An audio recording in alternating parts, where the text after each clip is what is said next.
नमस्कार, आपण पाहताय लोकराज्य न्यूज 24। पाहुयात महत्त्वाची बातमी। समता भूमी महिला उत्सव समिती आयोजित महिला दहीहंडी उत्सव जो 27 ऑगस्ट 2024 रोजी महात्मा फुले वाडा येथे थाटात पार पडला। यावर्षी समता भूमी महिला उत्सव समितीच्या महिला दहीहंडीची खास बाब म्हणजे ही दहीहंडी प्रामुख्याने महिला सफाई कर्मचारी यांच्या हस्ते फोडण्यात आली। या कार्यक्रमास उपस्थित महिलांना लकी ड्रॉ अंतर्गत 5 चांदीची नाणी आणि 5 साडी प्रदान करण्यात आले। यावेळी महिला सलामी पथक यांनी स्त्री ही स्वराज्याच्या देव्हाऱ्यातील देवता आहे, तिचे संरक्षण झाले पाहिजे, स्त्रियांचा सन्मान करणं ही काळाची गरज आहे, स्त्री शक्ती नारी शक्ती यांचं महत्त्व यावेळी नागरिकांना पटवून देण्यात आलं। स्त्रियांवर होणारे अन्याय अत्याचार थांबले पाहिजे, त्यासाठी प्रत्येक स्त्रीने देखील स्वसंरक्षणाची जबाबदारी देखील स्वीकारली पाहिजे, असा सामाजिक संदेश यावेळी उपस्थितांना दिला।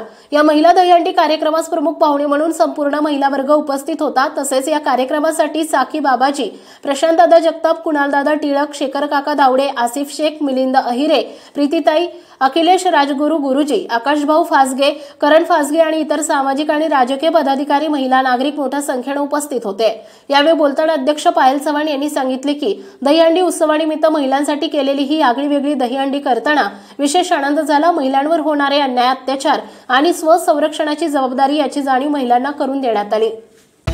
महाराष्ट्रातील महत्त्वाच्या आणि ताज्या बातम्या पाहण्यासाठी आजच आमच्या लोकराज्य न्यूज 24 न्यूज चॅनलला YouTube वर सबस्क्राइब करा आणि बेल आयकॉन प्रेस करा।